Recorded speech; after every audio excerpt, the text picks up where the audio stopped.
Hello everyone, and welcome to the demo of Brigandine Abyss. Brigandine is a strategy RPG with tactical turn-based combat, and it goes all the way back to 1998 when Brigandine The Legend of Forsena was released for the PS1. The developer was Hearty Robin back then, but nowadays HappyNet together with AdGlobe have taken over the development of this venerable IP.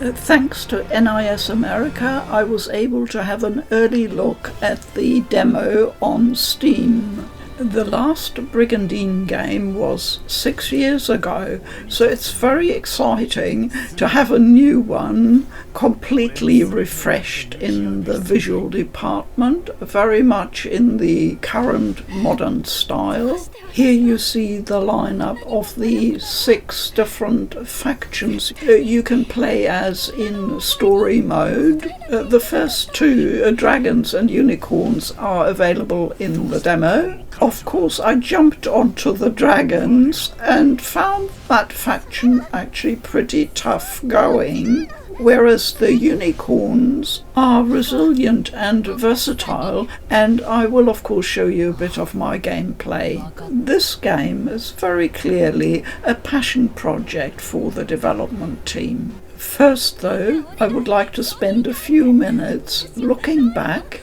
at the previous game, Legend of Runersia, and discuss some issues around strategy games, since it is considered more of a specialized niche genre these days. And most of you, like me, are probably not experts in this field. I first encountered Brigandine when I purchased The Legend of Runersia in 2020, and I need to declare straight away that back then I was completely ignorant about strategy games, and even today I would still consider myself pretty much a beginner. I certainly had a lot of fun with Runersia back then, but I do consider it a fairly challenging game, certainly for those not too well versed in strategy games. And this is where the new game Abyss comes in, because I would consider that a lot more accessible to players fairly new to strategy games. It's not so much the turn-based combat itself. Most of us are fairly well practiced in that respect. No, it's the strategy aspect of managing a whole kingdom and the conventions that have grown up over the years for handling the game flow, the management, the user interface, etc.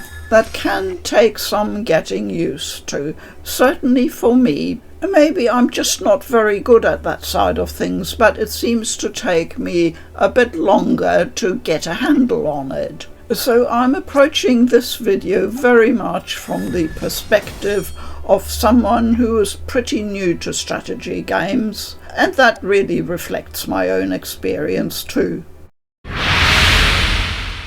Each Brigandine game has standalone stories and characters, so you do not need to play a previous game in order to jump into this new one called Abyss. The developers have made quite a few changes for the new game, and I will try and show you some of them because I think on the whole they have actually improved the game flow and the user interface significantly, thus making it a much smoother and easier experience, at least to my mind, for getting into the new Brigandine game.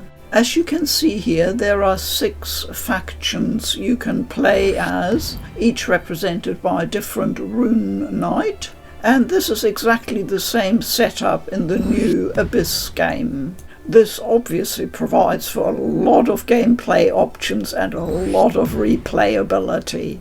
I love the art style of Runersia, It's quite traditional, a bit old-fashioned. The new Brigandine game is quite different, very much in the modern style.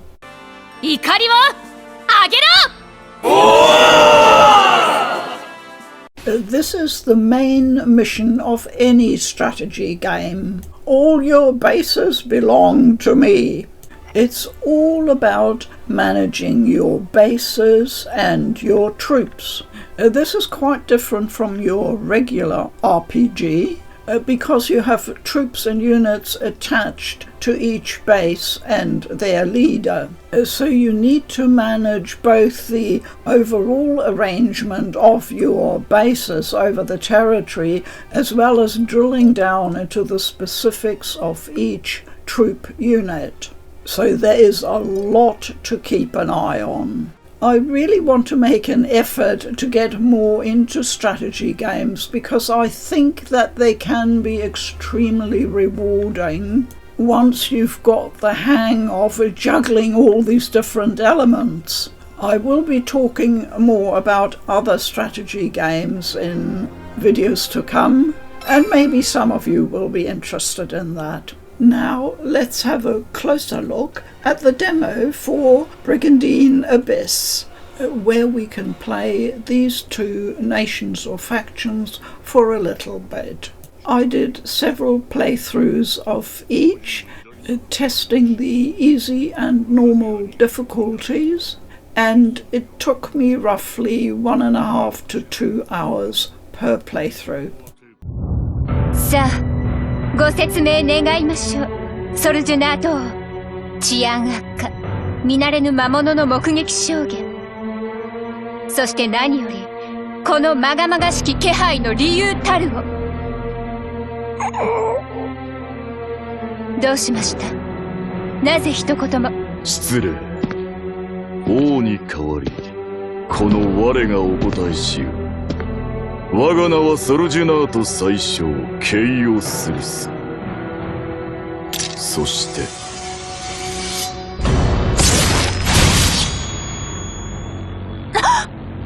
お父様。これより、このソルジュナート、いいな！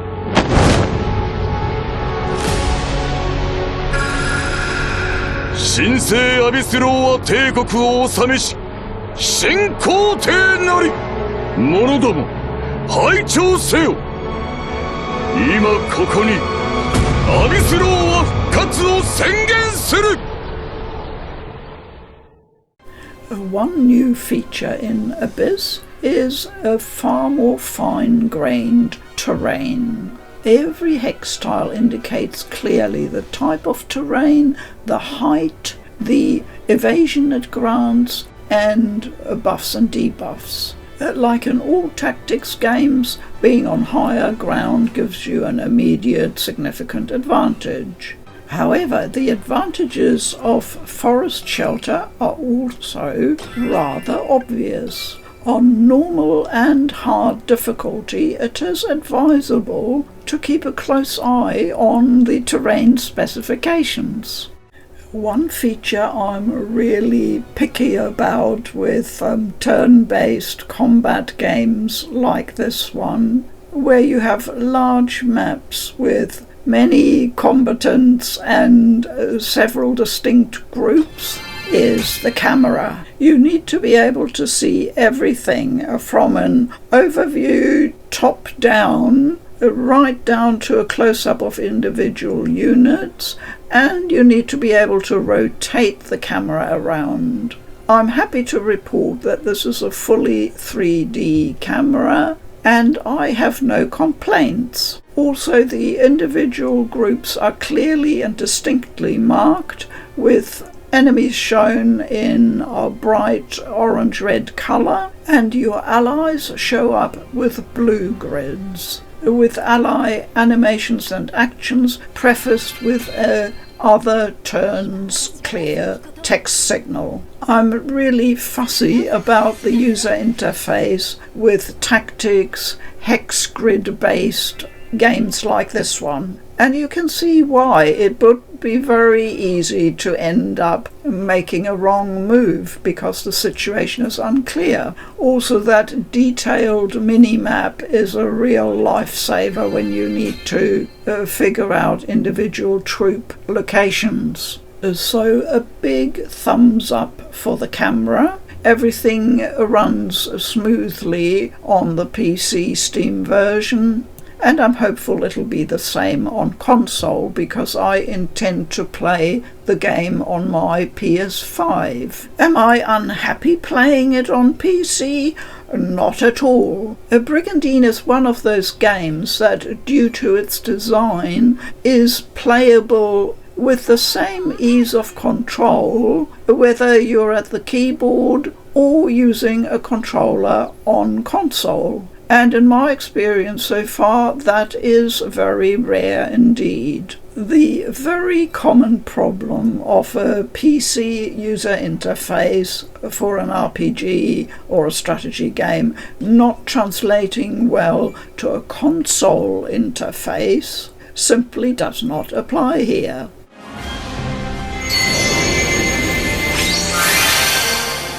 Another new feature is elements. Now, we're all pretty familiar with elemental affinities from many RPGs and JRPGs. This one is pretty straightforward with just 3 elements of fire, water and wind, and light and dark. The skills and equipment can also have elements. Yippee! I confess I haven't paid too much attention to this new feature while playing, because for the demo you're pretty much stuck with set or predetermined troops and enemies. You basically do what you can with what you're given, but I can certainly see this adding even more depth to the gameplay. I really like the new rally feature. I think it's the bee's knees. Basically, you can merge the unit into your leader's abilities, strengthening them, and activating the rally trait of the merged unit. I found in my playthroughs that there's a fine balance between doing too much and too little rallying. Sometimes you will value a unit's standalone abilities too much to want it rallied. Other times a unit provides a welcome boost to a leader, plus it can also in a way protect the unit being rallied. And finally I found that if you have an awful lot of troops on the map, rallying some units can compress the overall number a bit. I know, I'm ever the impatient type. I'm really looking forward to experimenting more with this feature. I already talked about the game flow, the strategy part of the game, in more general terms when looking at Runersia. So just to reiterate, one season consists of the phase where you organise your troops and your base, and I really think that's the most important one, so be sure to spend enough time on that. And remember to save when you're finished with that phase. How often have I gone on to the attack phase and realised I'd forgotten to move some troops or something? Whom you attack and how you defend are really just a culmination of your organisational efforts. Shopping. I believe this is another new feature, but please correct me if I'm wrong. I don't recall there being any kind of shop in Legend of Runersia, where I got all my items and equipment from quests. This marketplace becomes available very soon after your tutorial and the first battle, and I found it an absolute godsend, because the game generously gives you a nice tidy lump sum to start off with. This enabled me to kit out most of my units with some decent gear, and it sure made the beginning so much easier. Was there anything in the demo that confused me or left me unhappy in any way? Yes, I was a bit underwhelmed with the quests. The process of assigning units, etc., is very good, no problem. But maybe I wasn't able to send out enough units as yet so early on. I'm not quibbling about the equipment you might find. Due to the shopping amenities, it's not really necessary to get a lot of equipment that way.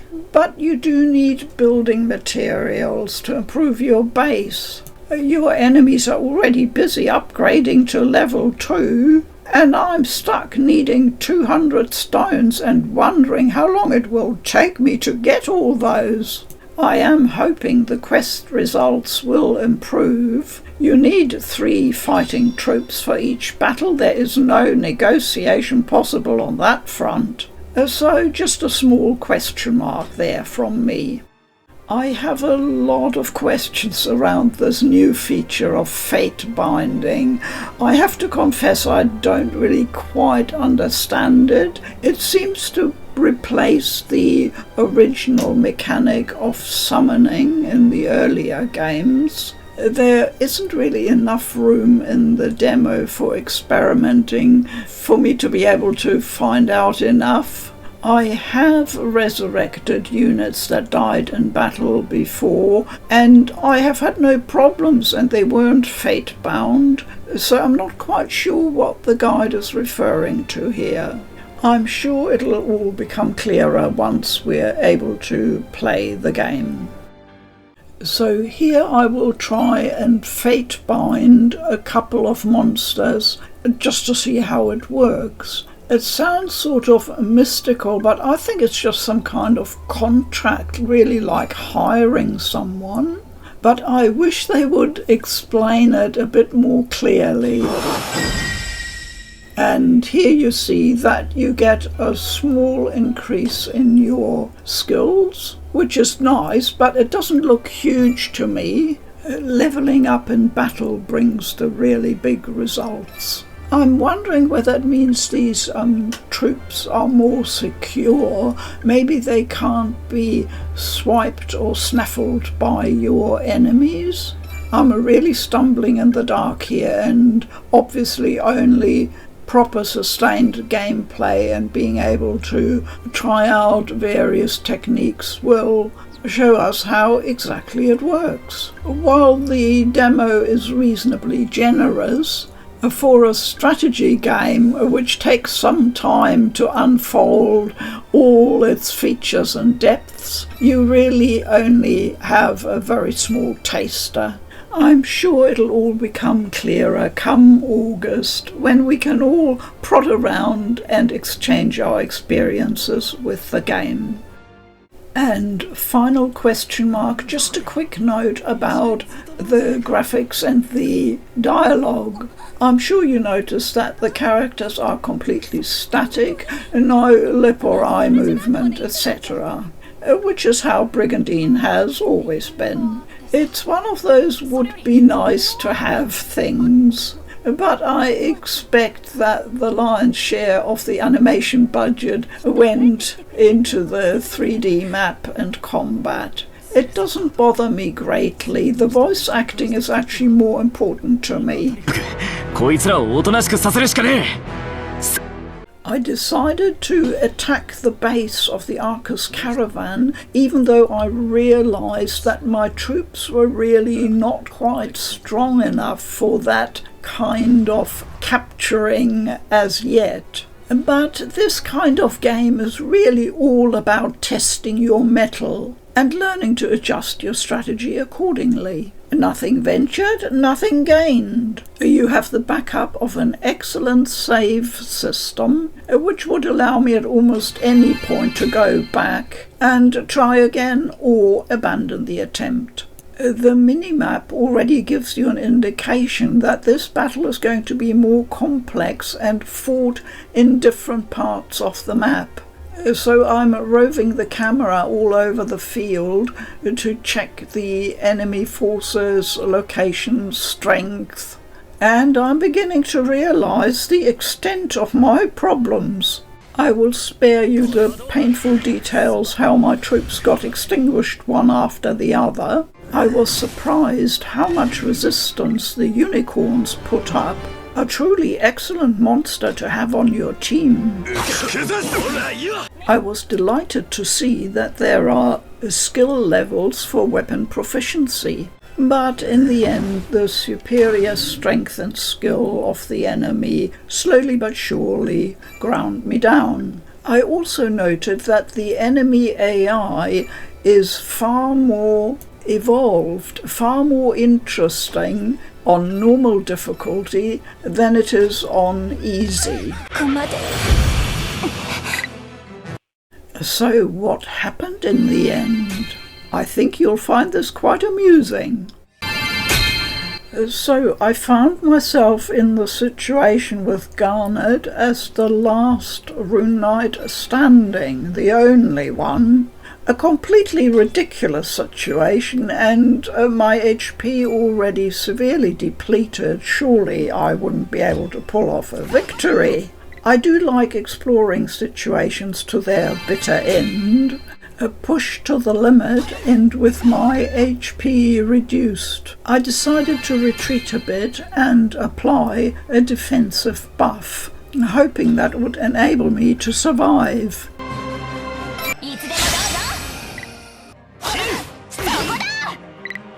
I now have a generous 8 HP left. Surely I can make it. Let's see. Another spear thrust, and just in the nick of time. Garnet is super awesome. She's my kind of warrior lady.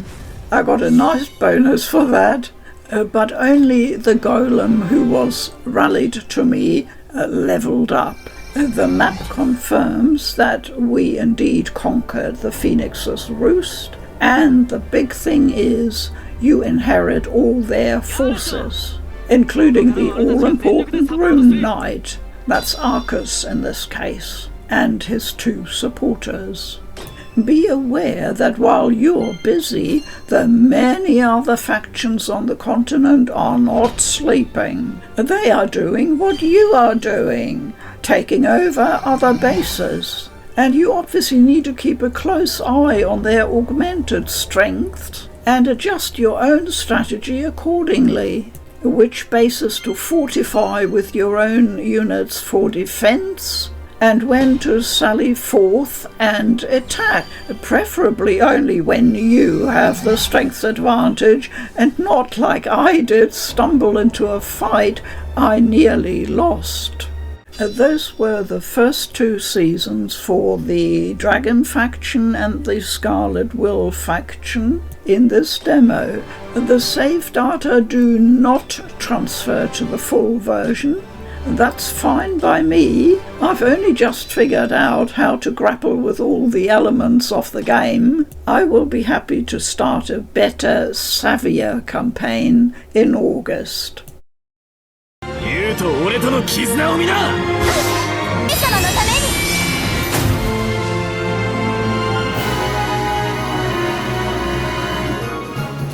And the demo should be available now. Physical editions will also be available. I hope you enjoyed this video. Thank you very much for your time. Please keep well. I'm Britta for Food for Dogs. I'll leave you with Dr. Stone's motto. This is exhilarating.